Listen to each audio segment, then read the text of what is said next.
ये question exam में कई तरह से पूछा जाता है, लेकिन आंसर एक ही रहता है। महात्मा बुद्ध के समय छठी शताब्दी ईसा पूर्व के प्रमुख 16 महाजनपदों का वर्णन कीजिए। उत्तर वैदिक काल के गणराज्यों की शासन प्रणाली की व्याख्या कीजिए। या फिर क्षेत्रीय राज्यों के प्रमुख गणतंत्रों पर एक नोट लिखिए। छठी शताब्दी ईसा पूर्व के प्रसिद्ध राजतंत्र राज्यों का उल्लेख करो। या बुद्ध काल के क्षेत्रीय राज्यों की प्रकृति की व्याख्या कीजिए। या फिर बुद्धकालीन महाजनपदों और गणराज्यों की शासन प्रणाली की पर प्रकाश डालिए। इस तरह से कोई भी क्वेश्चन यदि आपके एग्जाम में आता है तो एक ही यही आंसर लिखना है। छठी शताब्दी उत्तर किस तरह से लिखना है ये बता देता हूँ। शुरू से लेकर सबसे पहले भूमिका किस तरह से लिखेंगे आप। छठी शताब्दी ईसा पूर्व में होने वाले परिवर्तनों के परिणाम स्वरूप कृषि क्षेत्र का अत्यधिक विस्तार हुआ। कृषि उत्पादन का अधिशेष की स्थिति में पहुंचा दिया। अधिशेष के सर्जन से माल का क्रय विक्रय पनपने लगा। परिणाम स्वरूप मुद्रा का प्रचलन हुआ, जिससे व्यापार में प्रगति हुई। इन सब के कारण नगरों का उदय हुआ। इस युग में वाराणसी, कौशाम्बी, उज्जैनी, राजगृह, हस्तिनापुर आदि नगरों का उदय हुआ। ये नगर छोटे छोटे राज्यों, जनों की राजधानियां व अन्य राजनीतिक व व्यापारिक गतिविधियों का केंद्र बन गए। इन जन राज्यों का महात्मा बुद्ध के समय तक पहुंचते पहुंचते काफी रूपांतरण हो गया तथा धीरे धीरे ये जनपद राज्यों और महाजनपद राज्यों में परिवर्तित हो गए। क्षेत्रीय राज्यों की ऐतिहासिक पृष्ठभूमि क्या रही, कैसे ये पनपे क्षेत्रीय राज्य, इनके बारे में देख लेते हैं। छठी शताब्दी ईसा पूर्व के क्षेत्रीय राज्यों का उदय अचानक हो गया हो, ऐसा बिल्कुल नहीं था। अचानक नहीं हुआ था इनका उदय। इन राज्यों का उदय करने वाले कारक काफी समय से तैयार हो रहे थे, जिनको निम्न प्रकार से समझा जा सकता है। तो ये पहला कारक है, तीन चार हैं ये। धातुओं का दोहन, कृषि में लोहे के उपकरणों का उपयोग, ये देख लेते हैं। सबसे पहले कृषि में लोहे के उपकरणों का प्रयोग। लोहे के हल तथा फालों के प्रयोग से कृषि उत्पादन में वृद्धि हुई। प्राचीन पाली साहित्य में कृषि में लोहे के उपकरणों के प्रयोग किए जाने का विवरण मिलते हैं। प्रोफेसर डी कोसाम्बी ने लिखा है कि लोहे के फाल वाले हल का प्रयोग से खेतों में जुताई अधिक अच्छी तरह से संभव हो गई। इससे कृषि व्यवस्था में तेजी आई। पशुपालन के स्थान पर कृषि को मौलिक व्यवसाय के रूप में अपनाया जाने लगा, जिससे अधिशेष का सर्जन होने लगा। इसी अधिशेष से राज्यों को आर्थिक रूप से मजबूत बनाया। तो इस काल में सबसे मजबूत राज्य था वो था मगध था।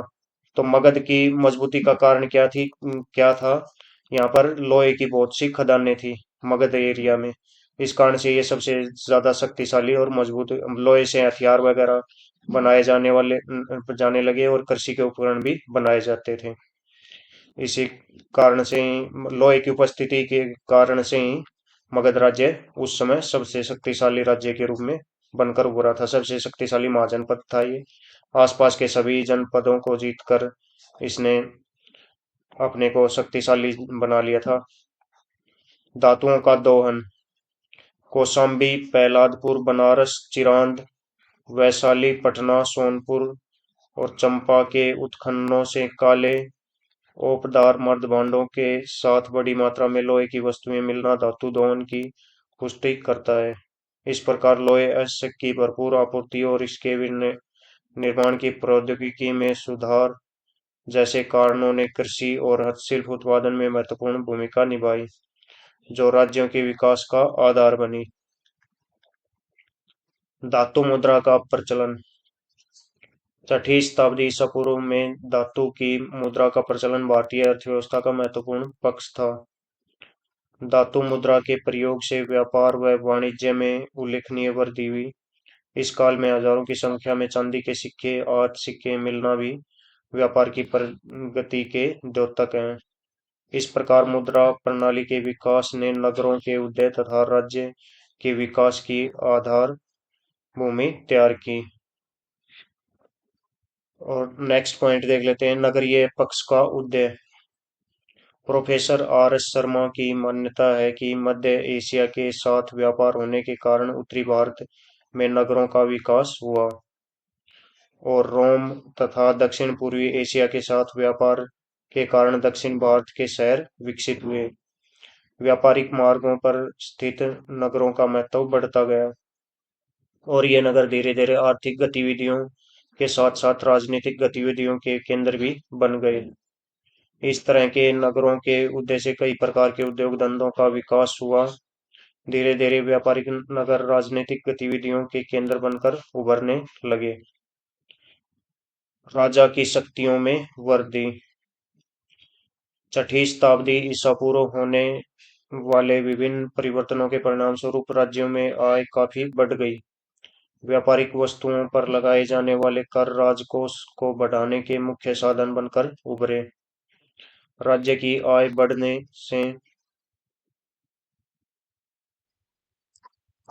आय बढ़ने से सैनिक शक्ति में वृद्धि हुई, जिसके परिणामस्वरूप राज्यों का विस्तारवादी नीतियां आरंभ हुई। इससे शासन क्षेत्र में अत्यधिक विस्तार हुआ। इन गतिविधियों ने जन तथा जनपद की प्रक्रिया में महत्वपूर्ण भूमिका निभाई। जनपद के राज्य बन जाने से राजा की शक्तियों में भी वृद्धि हुई, जिन्होंने धीरे धीरे कमजोर राज्यों को हड़पकर महाजनपदों का निर्माण किया। तो शुरुआत में तो छोटे छोटे राज्य थे, जनपद ही थे। उसके बाद महाजनपद बने, जनपदों को जीतकर महाजनपद बने। जैसे एक मगध महाजनपद था, उसने आसपास के महाजनपदों को ही खत्म कर दिया था। वज्जी, अंग, कौशल, काशी, इन सभी को हराकर उसने अपने में शामिल कर लिया था। प्रथम क्षेत्रीय राज्य क्या क्या थे? 16 के 16, उनके बारे में डिटेल से जानेंगे। ईसा पूर्व छठी शताब्दी में भारतीय इतिहास का एक विशेष स्थान रखती है। जैन धर्म, बौद्ध धर्म का उदय भी इसी शताब्दी में हुई। डॉक्टर आर के मुखर्जी के अनुसार यह सदी इन दो धर्मों के उत्थान के लिए उल्लेखनीय नहीं, वरन इन दोनों धर्मों के उत्पन्न राजनीतिक परिस्थितियों के लिए भी विख्यात है। वैदिक साहित्य के अध्ययन से हमें अनेक जनों के नाम मिलते हैं, परंतु उत्तर वैदिक काल के बाद राजनीतिक स्थिति में भी महत्वपूर्ण परिवर्तन हुए। भिन्न भिन्न जातियों के एक प्रदेश में बस जाने के कारण वे जनपद कहलाने लगे। इस तरह के जनपदों के राज्य की कल्पना जाति के स्थान पर भौगोलिक क्षेत्र हो गई। छठी शताब्दी ईसा पूर्व में भारत अनेक छोटे बड़े राज्यों में विभाजित था, जिनमें कुछ राजतंत्र स्वरूप वाले तो कुछ गणतंत्र स्वरूप वाले राज्य थे। परंतु जब राजतंत्र के अंतर्गत साम्राज्यवाद की भावना पनपने लगी, तो जनपद संख्या में कम होकर क्षेत्र में विस्तृत हो गए। इस शताब्दी में ऐसे राज्यों की संख्या 16 रह गई। इन्हें महाजनपद कहा जाने लगा। डॉक्टर वासुदेव अग्रवाल के अनुसार लगभग 1000 ईसा पूर्व से 500 ईसा पूर्व तक के युग को भारतीय इतिहास के जनपद या महाजनपद युग कहा जा सकता है। इस प्रकार जनपद राजनीतिक, सांस्कृतिक और आर्थिक जीवन की इकाई बन गए थे। पाणिनि ने अपने ग्रंथ अष्टाध्यायी में इन महाजनपदों की संख्या 22 बताई है, जबकि बौद्ध ग्रंथ अंगुत्तर निकाय और जैन ग्रंथ भगवती सूत्र एवं पुराणों में इनकी संख्या 16 बताई गई है। इन 16 महाजनपदों का वर्णन निम्न प्रकार से। सबसे फर्स्ट में है काशी। काशी में क्या है? इन 16 महाजनपदों में काशी महाजनपद सबसे प्राचीन माना जाता है। इसकी राजधानी वाराणसी थी। वाराणसी इसकी कैपिटल थी, जो अपने समय का अत्यंत ही गरिमामान नगर रहा था। वाराणसी का वरुणा और असी नदियों के नाम से इसका नाम पड़ा था वाराणसी। वरुणा जमा असी नदियों के कारण।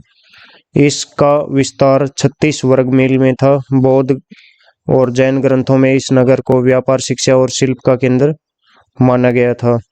अंत में कौशल के शासकों ने इसके को अपने राज्य में मिला लिया।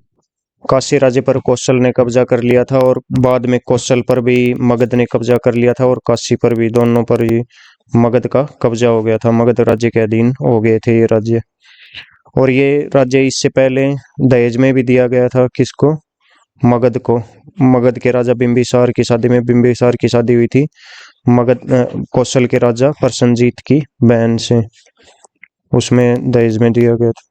नेक्स्ट है कौशल महाजनपद। यह राज्य आधुनिक उत्तर प्रदेश के अवध क्षेत्र में फैला हुआ था। इसकी राजधानी श्रावस्ती थी। अयोध्या तथा साकेत इस राज्य के प्रमुख नगर थे। इसके श्रावस्ती के अलावा अयोध्या भी इसकी काफी समय तक राजधानी रही है।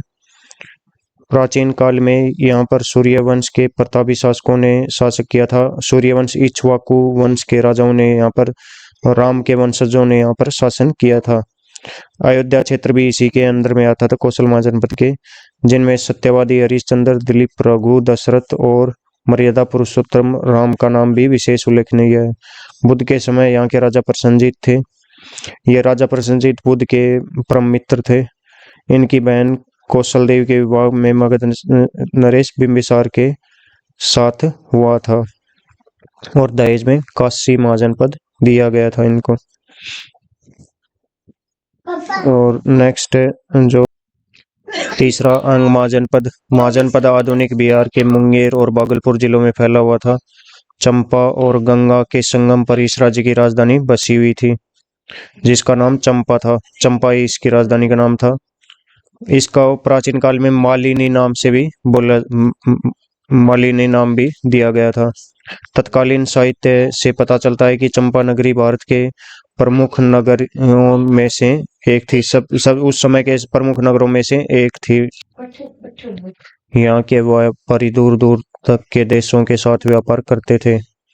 इसी युग में मगध के शासक बिंबिसार ने एक युद्ध में अंग के शासक ब्रह्मदत्त को मारकर अंग राज्य पर अपना अधिकार जमा लिया था। किसने?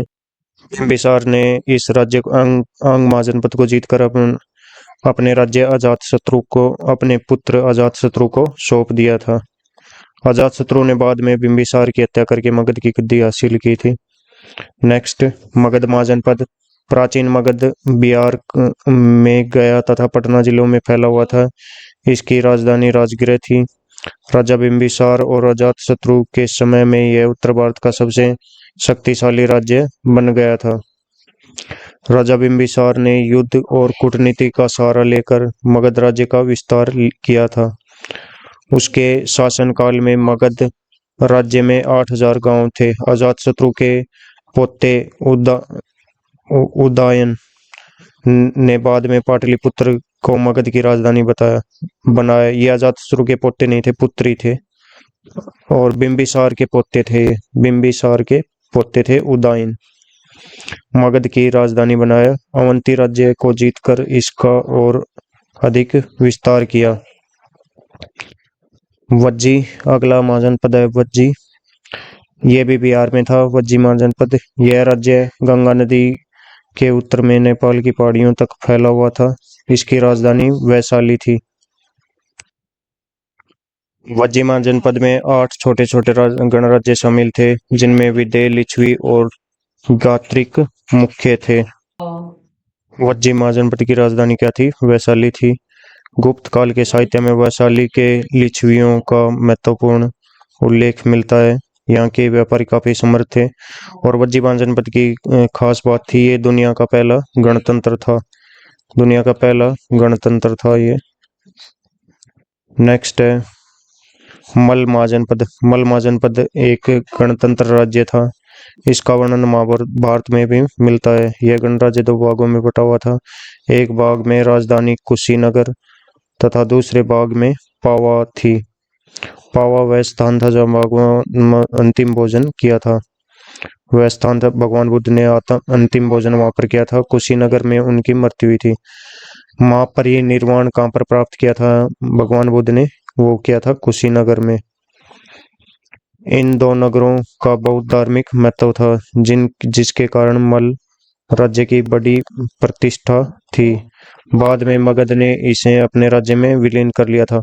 आसपास के सभी महाजनपदों का इतिहास यही है कि उनको लास्ट में मगध महाजनपद ने जीतकर अपने में शामिल कर लिया था। मगध महाजनपद बहुत ही शक्तिशाली महाजनपद था उस समय का। चेदी महाजनपद। यमुना नदी के पास आधुनिक बुंदेलखंड में चेदी राज्य फैला हुआ था। इसकी राजधानी शक्तिमती थी। जो एक नदी के तट पर बसी हुई थी। शिशुपाल के शासनकाल में इस राज्य ने बहुत उन्नति की, परंतु उसकी मृत्यु के बाद उसका पतन आरंभ हो गया। अगला है वत्स महाजनपद। यह राज्य काशी के पश्चिम में स्थित था। इसकी राजधानी कौशाम्बी थी, जो अपने समय के 6 प्रसिद्ध नगरों में से एक थी। इसमें धनाढ्यों से लेकर साधारण लोगों तक निवास करते थे। बुद्ध के समय यहाँ पर उदयन नाम के राजा, उदयन उदयन ये नाम था उनका राजा का, उदयन, और उदाइन उदाइन नाम के राजा हुए थे मगध के। बिंबिसार के पुत्र और अजातशत्रु के पुत्र थे वो। उदयाना ये राजा थे, वत्स के राजा थे, जो बड़ा शक्तिशाली और पराक्रमी राजा था। उसकी मृत्यु के बाद मगध ने इस राज्य को हड़प लिया था। आसपास के सभी महाजनपदों को मगध ने अपने में शामिल कर लिया था। मगध बहुत ही शक्तिशाली राज्य था, सबसे शक्तिशाली महाजनपद था, क्योंकि वहां पर लोहे की प्रेजेंस थी। लोहे से हथियार, बहुत ही मजबूत हथियार बनाए जाते थे। लोहे की खानें थी मगध एरिया में, और वहां पर हाथियों की उपलब्धता थी। हाथी भी वहां पर आसानी से मिल जाते थे। अगला है महाजनपद कुरु महाजनपद। आधुनिक दिल्ली और मेरठ के आसपास के क्षेत्रों में कुरु महाजनपद फैला हुआ था। इसकी राजधानी इंद्रप्रस्थ थी, जो एक प्रसिद्ध तीर्थ स्थान भी था। महाभारत कालीन पांडव वंश के युधिष्ठिर के वंशजों ने इस पर शासन किया था। बाद में पांडव देश का पतन हो गया, जिससे छोटे छोटे राज्यों का उदय हुआ। इन सभी राज्यों ने मिलकर कुरु गणराज्य की स्थापना की। बुद्ध के समय कुरु जनपद अपनी समृद्धि खो चुका था। अगला है पांचाल महाजनपद। पांचाल जनपद के मुख्य रूप से आधुनिक बदायूं और फर्रुखाबाद के जिले सम्मिलित थे। इसके 2 भाग थे, उत्तरी पांचाल और दक्षिण पांचाल। उत्तरी पांचाल की राजधानी थी आईछत्र और दक्षिण पांचाल की राजधानी थी काम्पिल्य। मूल रूप से यह एक राजतंत्र था, परंतु 6वीं शताब्दी ईसा पूर्व में इसके गणतंत्र के रूप में धारण कर लिया था। अगला महाजनपद है मत्स्य महाजनपद। बहुत ही महत्वपूर्ण महाजनपद ये राजस्थान में था। राजस्थान के जयपुर, भरतपुर और अलवर जिलों में मत्स्य महाजनपद स्थापित था। जयपुर के पास स्थित आधुनिक बैराठ इसकी राजधानी थी। बैराठ या विराटनगर इसकी राजधानी थी।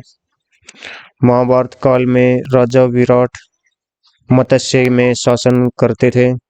कालांतर में मगध ने इस पर अपना अधिकार जमा लिया था।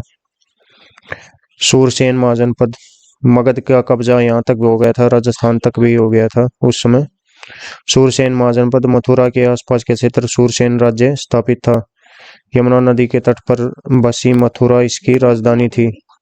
यह यादवों का राज्य था। इसका शासक अवंती पुत्र बुद्ध के प्रमुख शिष्यों में से एक था। इस वंश की यादव शाखा में श्री कृष्ण उत्पन्न हुए थे, जिन्होंने अद्वितीय ऐतिहासिक ख्याति प्राप्त की थी। अगला है अस्मक महाजनपद। अस्मक का दूसरा नाम अस्मक था। अस्मक को कई तरह से असाका या असाका भी लिख देते हैं, अशक भी लिख देते हैं। यह जनपद दक्षिण के गोदावरी नदी के आसपास के क्षेत्र में स्थित था। यह क्वेश्चन कई बार एग्जाम्स में पूछा गया कि दक्षिण भारत का एकमात्र महाजनपद कौन सा था। दक्षिण भारत में कौन सा महाजनपद स्थित था, वो है अस्मक। इसकी राजधानी पोतन थी। यहाँ इक्ष्वाकु वंश की एक शाखा ने अपने राज्य स्थापित किया था। इस राज्य में राजतंत्रात्मक शासन स्थापित था। अगला है अवंती महाजनपद। वर्तमान मालवा में अवंती राज्य स्थापित था। इसकी 2 राजधानियां थी, उत्तर में उज्जैनी और दक्षिण में महिष्मती। बुद्ध के समय अवंती में प्रद्योत का शासन स्थापित था। यह कौशाम्बी के राजा उदयन का समकालीन था। उदयन के समकालीन था ये उद्यान। इंग्लिश में इस तरह से लिखते हैं इनका नाम को। तो इनके समकालीन था। ये वत्स महाजनपद की राजधानी थी उस समय कौशाम्बी, और वत्स महाजनपद के राजा थे उदयन। उसने उदयन पर आक्रमण किया, लेकिन परास्त हो गया। उसने अपनी पुत्री का विवाह उद्यान से करना पड़ा था। प्रद्योत ने मथुरा के राजा के साथ भी वैवाहिक संबंध स्थापित किए थे। अगला है गांधार महाजनपद। गांधार महाजनपद में आधुनिक पेशावर और रावलपिंडी जिले सम्मिलित हैं। इसकी राजधानी तक्षशिला थी। तो इससे संबंधित क्वेश्चन पूछा जाता है कि इनमें से कौन सा महाजनपद वर्तमान में पाकिस्तान में है, तो वो महाजनपद है गांधार महाजनपद। गांधार देश विद्या और कला के केंद्र होने के कारण बहुत प्रसिद्ध था। दूर दूर के विद्यार्थी शिक्षा प्राप्त करने के लिए यहाँ आते थे। अगला महाजनपद कंबोज महाजनपद। यह महाजनपद गांधार का पड़ोसी राज्य था। इसकी राजधानी राजपुरा थी। यह महाजनपद भी पाकिस्तान के आसपास पड़ता है। पाकिस्तान अफगानिस्तान के क्षेत्रों में 5वीं शताब्दी ईसा पूर्व में ईरान के शासक डेरियस ने इस जनपद पर आक्रमण कर इस पर अपना अधिकार कर लिया था। अगले हैं उत्तर भारत के छोटे गणराज्य। इनके साथ साथ छोटे गणराज्य भी थे उस समय महाजनपदों के साथ साथ। इन्हीं से ही बाद में बड़े गणराज्य, बड़े महाजनपद बने थे। कपिलवस्तु के शाक्य। नेपाल, यहाँ पर किसका जन्म हुआ था? भगवान बुद्ध का जन्म हुआ था कपिलवस्तु एरिया में। शाक्य गणतंत्र के अंतर्गत लुम्बिनी गांव में जन्म हुआ था भगवान बुद्ध का। नेपाल राज्य की सीमा पर स्थित हिमालय की तराई में शाक्य राज्य स्थापित था। इसकी राजधानी कपिलवस्तु थी। यहाँ गणतंत्रात्मक शासन व्यवस्था प्रचलित थी। गौतम बुद्ध के पिता राजा शुद्धोधन यहाँ के मुखिया थे। इस राज्य में राजा की सलाह से 500 सदस्यों की एक परिषद थी। और ये इस महाजनपद को कपिलवस्तु महाजनपद पर किसने कब्जा कर लिया था बाद में? कौशल महाजनपद ने। महात्मा बुद्ध के जीवन काल के दौरान ही कौशल महाजनपद ने इस पर कब्जा कर लिया था। और जो कब्जा करने वाले थे उन राजा का नाम है राजा प्रसन्नजीत। राजा प्रसन्नजीत वो बुद्ध के मित्र ही थे। राजा प्रसन्नजीत उनके फॉलोअर थे वो। रामगाम के कोलीय गणराज्य। यह गणराज्य कपिलवस्तु के पूर्व में स्थित था। रोहिणी नदी इन दोनों राज्यों की सीमा रेखा का कार्य करती थी। इन दोनों राज्यों में आपसी संघर्ष चलता रहता था। एक समय में गौतम बुद्ध ने इन राज्यों के संघर्ष को शांत किया था। यह राज्य उत्तर प्रदेश के गोरखपुर जिले के भूभाग पर फैला हुआ था। यानी ये भी कौशल महाजनपद का पड़ोसी ही था। पिपलीवन के मौर्य, ये बहुत ही महत्वपूर्ण है भारत के इतिहास में। पिपलीवन के मौर्य, यह राज्य कलिंग के पूर्व में पड़ता था। यह मौर्य वंश के लोगों का गणराज्य था। शाक्यों की एक शाखा थी ये। इसकी राजधानी पिपलीवन थी। क्योंकि पिपलीवन ये मौर्य वंश इसके बाद बहुत ही फेमस हुआ भारत के इतिहास में। उसके राजा थे चंद्रगुप्त मौर्य। चंद्रगुप्त मौर्य किन के शिष्य थे? चाणक्य को यानी कौटिल्य के शिष्य थे चंद्रगुप्त मौर्य। अगला है कुशीनगर के मल। ये देख लेते हैं। यह मल्लों का गणराज्य था जो अपनी विद्या, कला और इत्यादि के लिए प्रसिद्ध था। वाल्मीकि के अनुसार मल्ल श्री रामचंद्र जी के छोटे भाई लक्ष्मण के वंशज थे। कुशीनगर वह स्थान था जहाँ महात्मा बुद्ध ने की मृत्यु हुई थी। यानी उन्होंने यहाँ पर महापरिनिर्वाण हासिल किया था भगवान बुद्ध ने। और यहाँ से गौतम बुद्ध की एक मूर्ति भी प्राप्त हुई है। पावा के मल। यह गणराज्य गोरखपुर जिले के दक्षिण में स्थित था। यहाँ पर मल्लों की एक शाखा का शासन स्थापित था। बाद में मल्लों ने लिच्छवियों से मिलकर अजातशत्रु के विरुद्ध एक संघ बना लिया था। महावीर स्वामी का निर्माण प्राप्ति इसी स्थान पर हुआ था। महावीर स्वामी ने निर्माण किस स्थान पर किया था? कुशीनगर में उनको निर्वाण हासिल हुआ था। लेकिन पावापुरी के बारे में ये फेमस है कि अंतिम भोजन उन्होंने पावापुरी में ही किया था भगवान बुद्ध ने, अपनी मृत्यु से पहले अंतिम भोजन। अगले हैं वैशाली के लिच्छवी। यह गणराज्य बुल्ली गणराज्य के पूर्व में बिहार में स्थित था। यह एक शक्तिशाली गणराज्य था। यहाँ पर प्रजातांत्रिक शासन व्यवस्था प्रचलित थी। और ये दुनिया में बहुत ही फेमस था लिच्छवी। तो ये एक महाजनपद भी का हिस्सा भी था ये। गणराज्य से बाद में एक महाजनपद भी बना था। अलकाय के बुली, यह गणराज्य पावा के पूर्व में स्थित था। आधुनिक मुजफ्फरनगर तथा शाहबाद जिलों तक फैला हुआ था। केशपुत्र के कालाम, यह एक छोटा सा गणराज्य था जो पांचाल राज्य के पश्चिम में स्थित था। यहाँ के निवासी क्षत्रिय जाति के थे। गौतम बुद्ध के प्रसिद्ध गुरु आलार कलाम इसी गणराज्य के नागरिक थे। विदेह विदेह गणराज्य, इस गणराज्य की राजधानी मिथिला थी। यह व्यापार और संस्कृति का बड़ा केंद्र था। यहाँ पर सूर्यवंशी क्षत्रियों का राज्य स्थापित था। राजा जनक के समय यहाँ दर्शन पर वाद विवाद होता था। सुषुमगिरी के बग, यह गणराज्य आधुनिक मिर्जापुर जिले में फैला हुआ था। इसकी राजधानी मिर्जापुर जिले में ही थी। बग्गों का संबंध ऐत्रीय ब्राह्मण के प्राचीन वर्ग से था। निष्कर्ष क्या निकलता है इस पूरे घटनाक्रम का, ये देख लेते हैं। उपरोक्त विवेचना से स्पष्ट है कि 6वीं शताब्दी ईसा पूर्व में उत्तर भारत 16 महाजनपदों तथा 10 गणराज्यों में बटा हुआ था। इनमें अंग, मगध, काशी, कौशल, वत्स, मत्स्य, शूरसेन, गांधार, चेदी, अस्मक आदि राज्यों में गणतंत्रात्मक शासन था। लेकिन ये लाइन गलत लिख दी। इनमें से बहुत से में राजतंत्रात्मक था और एक दो में ही था इस तरह का गणतंत्रात्मक यानी लोकतंत्रात्मक शासन, वज्जी और मल में। जबकि कुरु, पांचाल, काम्बोज आदि राज्यों में राजतंत्र को समाप्त करके गणतंत्र स्थापित किया गया था। वज्जी और मल महाजनपदों में शुरू से ही गणतंत्रात्मक शासन व्यवस्था थी। गणतंत्रात्मक शासन व्यवस्था कुछ एक महाजनपदों में नहीं हो पाई थी, लेकिन वज्जी और मल में शुरुआत से ही थी ये। देश में कुछ अन्य गणराज्य भी थे जिनमें तंत्रात्मक शासन प्रणाली प्रचलित थी। बौद्ध साहित्य में 16 महाजनपदों का जिस प्रकार बार बार वर्णन आता है, उससे प्रतीत होता है कि उस समय मगध, वत्स, कौशल और अवंती ये 4 सबसे शक्तिशाली महाजनपद थे उस समय के। इनमें आपस में वैवाहिक संबंध भी थे इन महाजनपदों में, किंतु ये आपस में लड़ते रहते थे और संघर्ष करते रहते थे, और मगध इस संघर्ष में विजयी रहा था इनकी आपसी लड़ाई में। ये क्वेश्चन आपसे इस तरह से भी पूछा जा सकता है, तो ये भी तैयारी रखें आप। बुद्धकालीन भारत के गणराज्यों की राजनीतिक दशा का विवेचना कीजिए। 6वीं शताब्दी में उत्तर भारत की राजनीतिक दशा का वर्णन कीजिए। तो महाजनपद काल से संबंधित इस चैनल पर आपको 30-35 वीडियो मिल जाएंगे, उनको आप डिटेल से पूरी डिटेल से देख सकते हैं। हिंदी और इंग्लिश दोनों में आपको वीडियो मिल जाएंगे। और हर एक महाजनपद का अलग से वीडियो है।